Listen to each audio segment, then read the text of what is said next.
غیر اللہ انداد اللہ اور شرکا کی جو انہوں نے خود سارے اللہ کے شریک بنا رکھے ہیں، ان کی لکھی ہوئی کتب کے بت ہیں، ان کے قبریں ہیں، ان شخصیات کی اور منفوذات ہیں، اس طرح کے صرف بتوں کی ساخت تبدیل ہو گئی ہے۔ وہ اس وقت ہارڈ ویئر کے بت تھے طبی طور پر، ابھی جو بت ہیں وہ ایک نظریاتی اور ایک سافٹ ویئر کے بت ہیں۔ تو یہ اس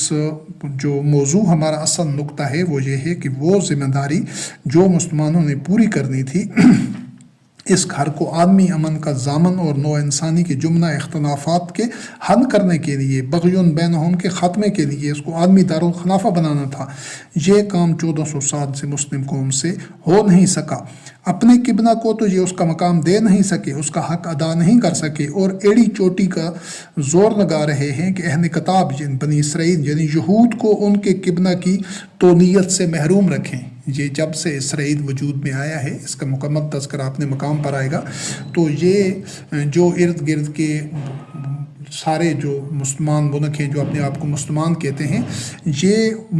پوری کوشش کر رہے ہیں کہ یہ بنی اسرائیل کو، یہود کو ان کے قبلہ سے محروم کر دیں۔ تو یہ عرصہ دراز سے مسلم قوم کی اکثریت کی نفسیات، حقیقت یہ ہے کہ وہی بن چکی ہیں جو نزول قرآن کے عہد کے کئی ایک اہل کتاب کی تھیں۔ جو نزول قرآن کے عہد میں جو اہل کتاب یعنی کہ جو یہود نصارہ بنی اسرائیل میں سے جو لوگ احبار و رہبان کو اپنا رب مانتے تھے، جو اللہ پر جھوٹ کھڑنے والے تھے، جو اس وحی کا اتباع نہیں کر رہے تھے جو انجیل، تورات اور زبور کی صورت میں موجود تھی، بلکہ وہ احبار و رہبان کا اور جو ان کے اللہ کی آیات کو جو لوگ بیچنے والے تھے وہ ان کا اتباع کر رہے تھے، تو ان کی اس وقت کے بنی اسرائیل کی اہل کتاب کی سارے لوگ ایسے نہیں تھے۔ ان میں جو ایسے لوگ بھی تھے جو خالصتاً مومن اور مسلم تھے، اور ان کا جو ایمان اور عمل تھا وہ تورات، انجیل اور زبور کے مطابق تھا۔ انہی لوگوں نے جب قرآن کریم ان کے سامنے آیا تو انہوں نے اس کو پہچانا اور اس کی شہادت دی، اس کے پر حق ہونے کی، اور اس کو تصدیق کی اس کی۔ وہ لوگ محمد رسول اللہ علیہ السلام کے اور اسلام کے اس اقامت دین، اتباع وحی کے نظام کے مخالف نہیں تھے، بلکہ وہ معاون تھے۔ لیکن جو لوگ گمراہ تھے، ضلالت میں تھے، جو لوگ جن پر اللہ کی لعنت تھی، جو نام تو اہل کتاب ہونے کا استعمال کر رہے تھے، جو بظاہر تو انبیاء علیہ السلام پر، اللہ رب کریم پر، ملائکہ پر، کتب پر اور آخرت پر ایمان کا دعویٰ کرتے تھے، بظاہر وہ مختلف دین کے مناسک اور شعائر پر بھی قربان تھے، لیکن وہ تھے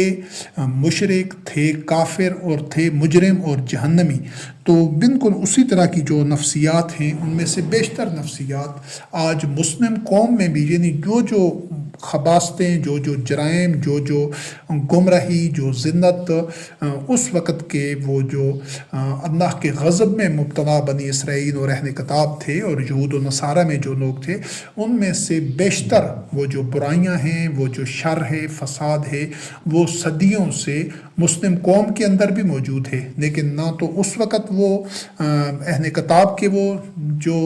ظالمین تھے، مجرمین تھے، نہ تو وہ اس وقت اپنے آپ کو غلط کہتے تھے، نہ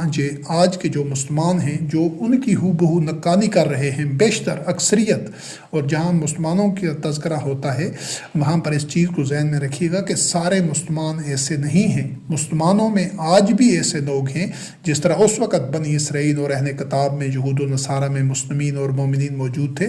لیکن انفرادی طور پر اور بہت قلیل تعداد میں بالکل اسی طرح آج کے مسلمانوں میں بھی ایسے لوگ ہیں جن کا صرف اور صرف اللہ رب کریم کی کتاب قرآن مبین پر ایمان ہے، اور وہ انفرادی طور پر اللہ کی آیات کا اتباع کرنے کی پوری کوشش کر رہے ہیں، لیکن وہ بھی بڑی قلیل تعداد میں ہیں اور غیر مؤثر ہیں۔ ان کی وہ اجتماعیت اور وہ ساری ان کے جو ایک نظام بنانے کی ایک جدوجہد ہے وہ موجود نہیں ہے۔ تو بالکل اس سے یہ جو کاوش ہے من انصاری اللہ کی، اللہ رب کریم کی وحی کا اتباع بین الاقوامی سطح پر، عالمی سطح پر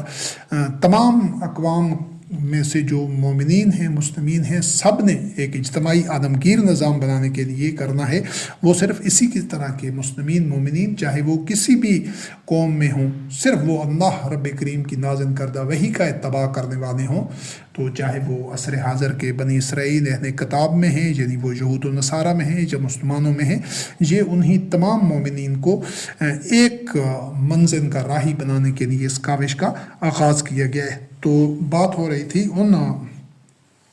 جو اہل کتاب میں سے جو مجرمین تھے ان کی بات ہو رہی تھی کہ ان کا رب کریم نے تذکرہ کیا ہے کہ ان کی نفسیات ایسی تھیں کہ وہ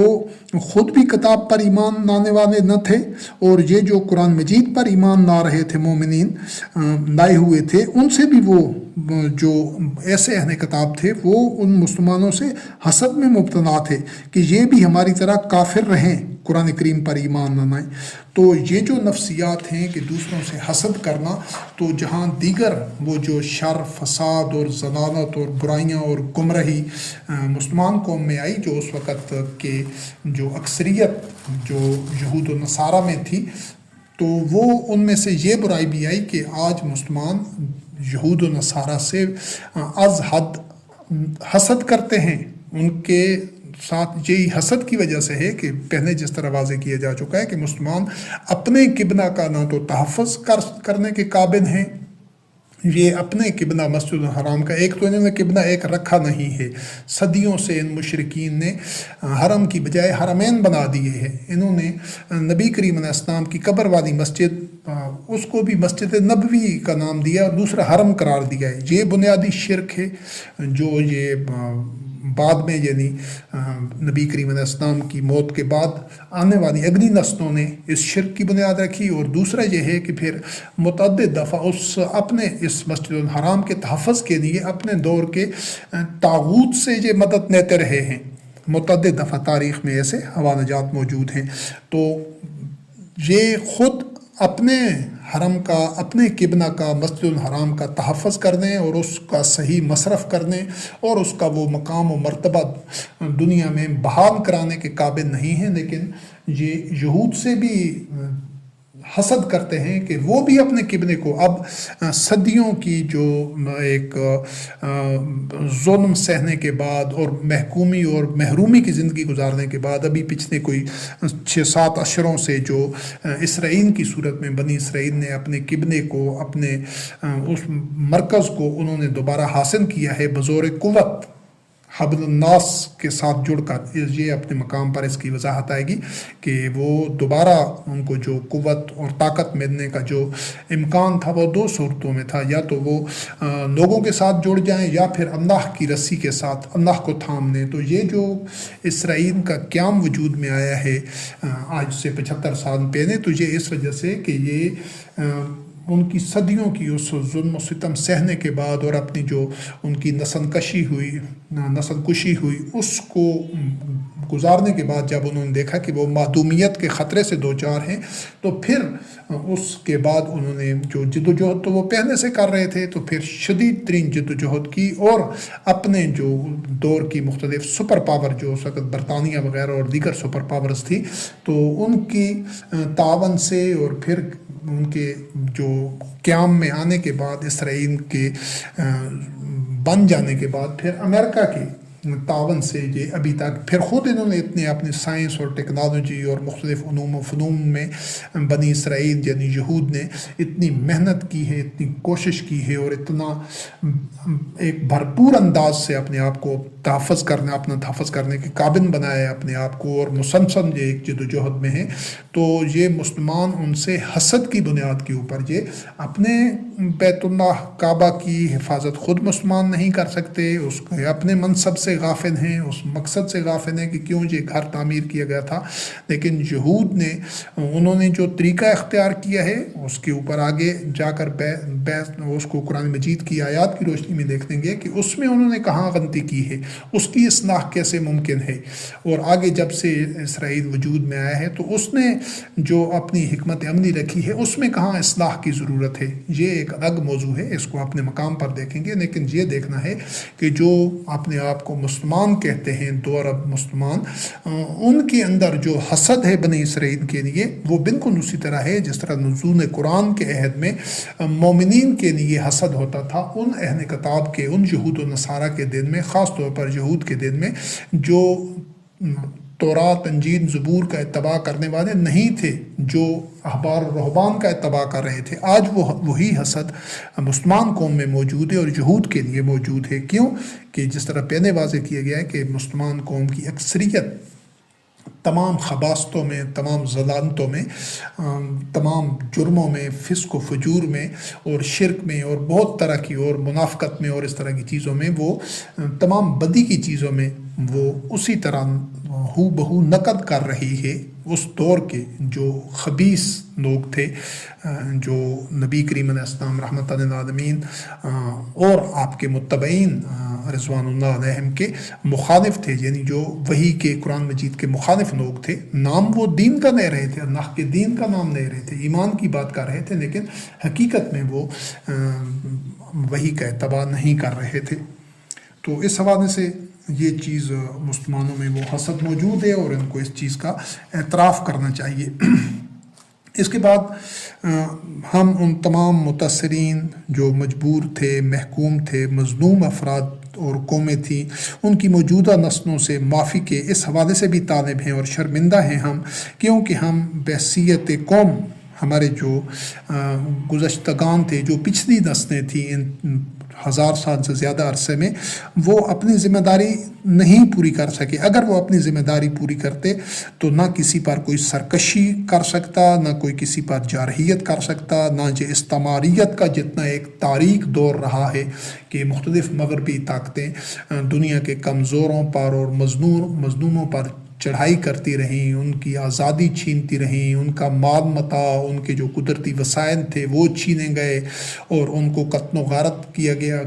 قتل و غارت کری کی گئی، تاراج کیا گیا۔ یہ صدیوں تک ایسا ہوتا رہا۔ یہ جو سب کچھ ہوا ہے، سنب و نہب ہوا ہے، جو غلام بنایا گیا ہے لوگوں کو، غلاموں کی تجارت ہوتی رہی، ایک انسان،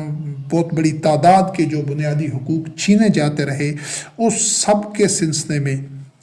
اور اس کے علاوہ جو دنیا میں بے شمار جنگیں ہوئی ہیں، ہرس و نسل برباد ہوئی ہے، خاص طور پر یہ پہلی جنگ عظیم، دوسری جنگ عظیم اور یہ جو ہلاکو خان اور چنگیز خان اور اس طرح کے دیگر جو جارحین تھے، جو بڑے بڑے نسل کشیاں ہوئی ہیں، ان سب کی ذمہ داری اس دور کے مسلمانوں پر ہے اور یہ ان کی مجرمانہ غفلت تھی، غیر ذمہ داری اور نااہلی تھی۔ ہم اس کو تسلیم کرتے ہیں اور اعتراف کرتے ہیں۔ کیوں کہ یہ جو دوبارہ اس چیز کو میں دہراؤں گا کہ شہداء الناس کی اور اخرجت للناس کی ذمہ داری تھی، یہ اللہ رب کریم نے بنی اسرائیل کو نہیں دی تھی۔ انہوں نے دنیا کے امور کو نہیں سنبھالنا تھا، نہ ہی اہل کتاب نے، یعنی یہود و نصارہ نے عالمی امور کو نہیں سنبھالنا تھا۔ ان کی اپنی اپنی ذمہ داریاں تھیں، ان کی جو اپنی وحی کی کتابوں میں ان کو جو نائے امن، جو طریقہ کار، جو مناسک دیے گئے ہیں، وہ ان کے لیے تھے، انہوں نے اس پر کاربند رہنا تھا۔ یہ ذمہ داری امت مسلمہ کو سونپی گئی تھی۔ وہ نااہل ثابت ہوئے ہیں جو پچھلی کئی نسلیں گزری ہیں اس صدیوں میں، تو ان کی نااہلی اور مجرمانہ غفلت کی بنیاد کے اوپر دنیا میں جتنے بھی بڑے بڑے سانحات ہوئے ہیں، ظلم و زیادتی ہوئی ہے، یہ اسی بنیاد کے اوپر ہوئی ہے۔ اگر وہ اپنی ذمہ داریاں پوری کر رہے ہوتے تو یہ نہ اس طرح کی جنگیں ہوتی، نہ یہ آج جو دنیا میں یہ ایٹمی اسلحہ ہے، وسیع پیمانے پر تباہی کے ہتھیار ہیں، یا دنیا میں آج جتنا ظلم، شر اور فساد ہے اور جتنا نوع انسانی ایک تباہی کے گڑھے کے کنارے پر پہنچی ہوئی ہے، ایسی صورتحال قطعاً نہ ہوتی اگر یہ جو اس سے پہلے والی مسلمان نسلیں ہیں اس 1000 سال سے زائد عرصہ میں، اگر وہ اپنی ذمہ داریاں اسی طرح پوری کر رہے ہوتے جس طرح محمد رسول اللہ علیہ السلام خاتم النبیین اور آپ کے متبعین رضوان اللہ علیہم نے جس انداز سے اپنی ذمہ داریاں پوری کی اور اصلاح فی الارض کا جو انہوں نے ایک بیڑا اٹھایا اور جس آسان انداز سے انہوں نے وہ اقدام کیا، لیکن اس سے بعد کے آنے والی نسلوں نے بتدریج اضاء الصلاۃ واتبعوا الشہوات، وہ ہوائے نفس کے پیچھے پڑ گئے، انہوں نے اس صلاۃ کے نظام کو ترک کر دیا جو وحی کے اتباع کا اجتماعی نظام ہے۔ صلاۃ اسی چیز کا مظہر ہے، اسی کی ترجمانی ہے۔ تو یہ اصولی طور پر اس کا اعتراف ضروری ہے، کیونکہ اصلاح سے پہلے یہ لازمی ہے کہ اپنی غلطی کا اعتراف کیا جائے، اپنے جرائم کا، اور اس پر ندامت ظاہر کی جائے۔ جب تک اپنی غلطیوں کو تسلیم نہیں کیا جاتا، ان کا احساس نہیں ہوتا، اصلاح کے لیے جذبہ نہیں ہوتا، اور کھلے دل سے شرح صدر کے ساتھ اس کا اعتراف نہیں کیا جاتا، اس وقت تک اصلاح کے سفر پر پہلا قدم بھی نہیں اٹھایا جا سکتا۔ اور یہ حقیقت بھی اس کو پہلے بیان بھی کیا جا چکا ہے، لیکن اس کو جہاں پر دہرایا جاتا ہے کہ صدیوں سے یہ جو مذہبی پیشوائیت کی صورت میں، یعنی کہ گزشتہ 1000 سال سے زیادہ عرصے میں جو یہ مسلمان قوم کے مذہبی پیشوا ہیں، جو کہ سمجھیں آج جدید دور کے وہ احبار و رہبان ہیں، ان شیاطین نے مسلم قوم کی اکثریت کے قلوب و اذہان میں اپنے جو ان کے مسلمانوں کی حقیقت میں دیگر اہل کتاب بھائی ہیں بنی اسرائیل، اس کے لیے اس حد تک نفرت اور تعصب کے بیج بوئے ہوئے ہیں، ان کو کافر قرار دینا، غیر مسلم قرار دینا، ان کو بالکل ان کے سارے معاملات، ان کے ساتھ کھانا کھانے کو حرام سمجھنا، ان کے ساتھ عقد نکاح کو رشتہ ازدواج کو حرام قرار دینا، اس سے روکنا، ان کو جو غیر مسلم جن کو کہا جاتا ہے ان تمام کو بیت اللہ میں داخل ہونے سے روکنا، اور اس طرح کے ان سے تعلقات رکھنے کو، یہ ساری جو چیزیں ہیں ان شیاطین نے یہ اس حد تک مسلمانوں کے بچپن سے، چونکہ جب بھی کوئی بندہ مسلمان گھر میں کوئی بچہ پیدا ہوتا ہے تو پہلے دن سے وہ یہی سن رہا ہوتا ہے، یہی اس کو فیڈ کیا جا رہا ہوتا ہے، اس کی ایک پروگرامنگ کی جا رہی ہوتی ہے کہ جو اس کو یہ جو اہل کتاب ہیں، عیسائی ہیں، جو یہودی ہیں بنی اسرائیل، یہ کافر ہیں، غیر مسلم ہیں، یہ معاذ اللہ ان کے اوپر اللہ کی لعنت ہے، ان کے اوپر اللہ کا عذاب آیا ہے، یہ جہنمی ہیں، اور اس طرح کے جتنے یہ جو خرافات ہیں بحیثیت مجموعی یہ بچپن سے بچے سن رہے ہوتے ہیں، اسی ماحول میں بڑے ہوتے ہیں، تو وہ ان کے ذہنوں میں پختہ ہو جاتا ہے، اور کبھی کوئی یہ ٹھہر کر سوچتا نہیں ہے کہ کیا یہ جو کچھ ہم سن رہے ہیں، جس پر یقین کیے ہوئے ہیں، کیا یہ حقیقت بھی ہے۔ تو اس کی جو وضاحت ہوگی اللہ رب کریم کی آیات کی روشنی میں کہ یہ بات حقیقت میں کس طرح ہے، اور مومنین کا جو بھی اللہ رب کریم کی نازل کردہ وحی کا اتباع کرنے والے ہیں، چاہے وہ تورات کا اتباع کر رہے ہیں، زبور کا، انجیل کا یا قرآن کریم کا، ان کا دیگر کتابوں کا اتباع کرنے والوں کے متعلق ان کا کیا رویہ ہونا چاہیے، ان کا باہمی رشتہ کیا ہونا چاہیے، اس کو ہم اگلے موضوع میں، اس اگلے عنوان کے تحت اس ساری چیز کو دیکھیں گے۔ لیکن یہاں صرف اس کو سمجھنا ضروری ہے کہ اتنا یہ نفرتوں کے بیچ نسلوں سے، صدیوں سے بوئے جا رہے ہیں، اور وہ اتنا تعصب ہے، اتنی منافرت اور عداوت ہے دیگر اہل کتاب کے لیے مسلمانوں کے دلوں میں۔ اور یہاں جو مسلمانوں کے دلوں میں میں لفظ استعمال کر رہا ہوں تو ایسا نہیں ہے کہ جو یہود و نصارہ ہیں، جو بنی اسرائیل اہل کتاب ہیں، ان کے تمام جو مذہبی پیشوا ہیں وہ درست وہی تعلیمات لوگوں تک پہنچا رہے ہیں جو زبور کی، انجیل کی یا تورات کی تھی، نہیں، ان میں بھی شیاطین موجود ہیں۔ یہ آگے چل کر اس کی مکمل وضاحت آئے گی، وہ شیاطین ان میں بھی موجود ہیں، مسلمانوں میں بھی موجود ہیں۔ تو ان شیاطین کی نشاندہی، ان مذہبی پیشواؤں کی نشاندہی، ان کی روک تھام، ان کا کنا کما اور ان کی بیخونی اور اس عداوت کا سدباب تب کیا جا سکتا ہے جب سب سے پہلے تمام جو اہل کتب ہیں، اہل زبور، اہل انجیل، اہل تورات، اہل قرآن، وہ اپنی اپنی کتب وحی میں سے، چونکہ سب کی اصولی تعلیم ایک ہے، سب کے لیے رہنمائی ایک ہے، سب کا سر چشمہ ہدایت ایک ہی اللہ وحدہ لا شریک، تو وہ اپنی اپنی کتابوں میں سے دیکھیں. یہ ہر کتاب کے پر ایمان لانے والوں کی ذمہ داری ہے کہ اس کی کتاب کیا رہنمائی دیتی ہے دیگر انسانوں کے لیے اور دیگر جو کتب وحی پر ایمان لانے والے ہیں. تو ہم نے الحمدللہ رب العالمین قرآن مجید کتاب اللہ کی روشنی میں دیکھا ہے، چونکہ ہم انہی مومنین کے ورثاء ہیں، جانشین ہیں اور قرآن مجید کے وارثون کتاب ہیں. تو ہم دیگر اہل کتب کے متعلق اور دیگر تمام انسانوں کے متعلق جو رہنمائی ہمیں قرآن کریم سے ملی ہے، ہم نے اسی کو بیان کرنا ہے، اسی پر پہنے عمل کرنا ہے اور اسی کا ابلاغ کرنا ہے انشاءاللہ. اور اسی پر ہمارا ایمان ہے کہ اسی کی تعلیمات قرآن کریم کی بھی وہی ہیں جو زبور کی تعلیمات ہیں، جو انجیل کی تعلیمات ہیں اور جو اس کی تورات کی تعلیمات ہیں. انہی تعلیمات کو جب ہر کتاب کے ماننے والے انہی تعلیمات کو سمجھیں گے اور اس کتابوں کے اور انسانوں کے دشمنوں کو سمجھیں گے اور کہ کون ان کتابوں کی آڑ میں یا ان ادیان کی آڑ میں انسانیت کا ناجائز استحصال کر رہے ہیں، اس کو گمراہ کر رہے ہیں، عداوت میں مبتلا کر رہے ہیں، تب اصلاح کا راستہ نکلے گا. یہ پہلا قدم ہے تمام جو اہل کتب ہیں ان کے لیے. تو اس حد تک نفرت اور تعصب کے بیچ بوئے ہوئے ہیں کہ مسلم قوم اپنے قبلہ مسجد الحرام کی تولیت کا حق ایک تو صدیوں سے یوں ادا نہ کر سکی، بلکہ بحیثیت مجموعی اسے شعور بھی نہیں ہے کہ یہ قبلہ تو ایک گلوبل تہذیب و تمدن کا حامل عالمی دارالخلافت مرکز بننا تھا، یعنی عالمی دارالخلافہ ہوتا. اس میں سواد عاقف فیہ ونباد، یعنی کہ اس کے رہنے والے اور اس سے باہر کے پورے کرۂ ارض کے لوگ یکساں